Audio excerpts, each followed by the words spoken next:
Nous allons voir dans cette vidéo le théorème de Pythagore. Nous avons donc besoin d'un triangle rectangle. Ici, le triangle s'appelle ADE et il est rectangle en A. On va appeler A le côté AD, B le côté AE et C le côté DE. Et nous allons construire trois carrés avec les côtés du triangle rectangle. Donc ici, ce carré a pour côté A, celui-là pour côté B, les grands carrés ici pour côté C, c'est-à-dire l'hypoténuse du triangle rectangle.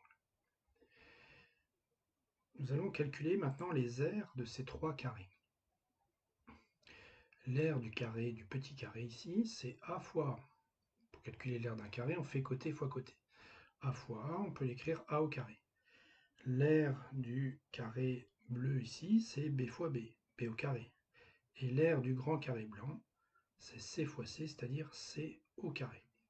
Quelle relation y a-t-il entre ces trois aires? Regardez l'animation, vous allez mieux comprendre. Eh bien, on voit donc que le grand carré ici, il est constitué des deux petits ici. C'est-à-dire que l'aire du grand carré, C au carré, est égale à l'aire du petit A au carré plus l'aire du moyen B au carré.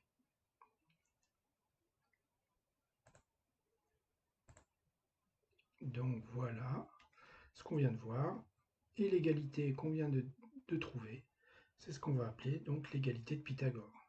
C au carré, c'est-à-dire l'aire du grand carré, est égale à A au carré, l'aire de celui-là, plus B au carré, l'aire de celui-là.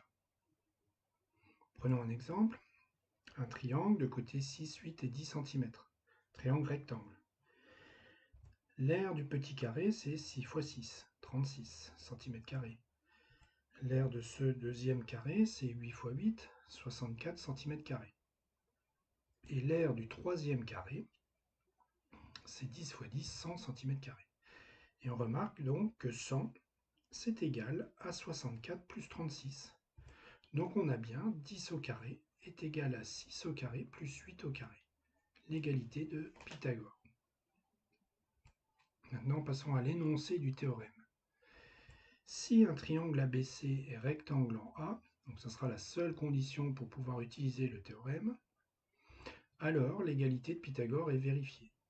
C'est-à-dire que le carré de l'hypoténuse, c'est-à-dire le côté qui nous a formé tout à l'heure le grand carré, donc BC au carré est égal à AB au carré plus AC au carré. Alors cette égalité, on l'utilisera essentiellement pour calculer par exemple la longueur de l'hypoténuse, BC au BC. Mais si on veut par exemple calculer un petit côté, si on veut calculer AB ou AC, alors on utilisera plutôt, par exemple pour AB, on utilisera plutôt cette égalité-là. AB au carré, c'est égal à BC au carré moins AC au carré. Alors d'où ça vient? Ça vient tout simplement de celle-là. C'est-à-dire que si je veux calculer AB au carré, je fais BC au carré moins AC au carré.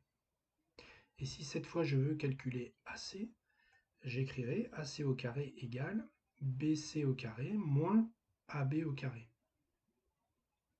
Alors, on va voir maintenant un exemple d'utilisation du théorème de Pythagore et voir comment il faut rédiger un type d'exercice sur Pythagore. On a un triangle rectangle, ABC, rectangle en B, et on connaît deux côtés, on va calculer BC, c'est-à-dire la longueur d'un petit côté.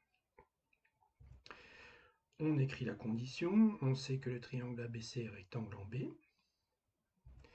Donc, puisqu'il est rectangle, l'égalité de Pythagore est vérifiée, c'est-à-dire on peut appliquer le théorème de Pythagore.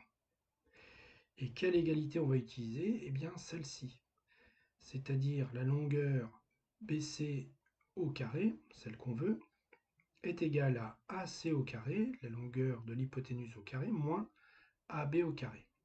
Donc on écrit l'égalité de Pythagore. Ensuite, on remplace par les valeurs, ce qu'on appelle l'application numérique. AC vaut 12, donc je remplace 12 au carré moins 7,2 au carré. Attention, on n'oublie pas de mettre les carrés. On calcule. 12 au carré moins 7,2 au carré, ça fait 92,16. Et ensuite, pour trouver BC, on va enlever le carré et on va passer à la racine carrée de 92,16. Alors ensuite, on prend notre calculatrice. Seconde x au carré pour faire apparaître la fonction racine carrée, 92,16. Et ça nous donne 9,6. Donc BC est égal à 9,6 cm. Voilà comment on utilise le théorème de Pythagore.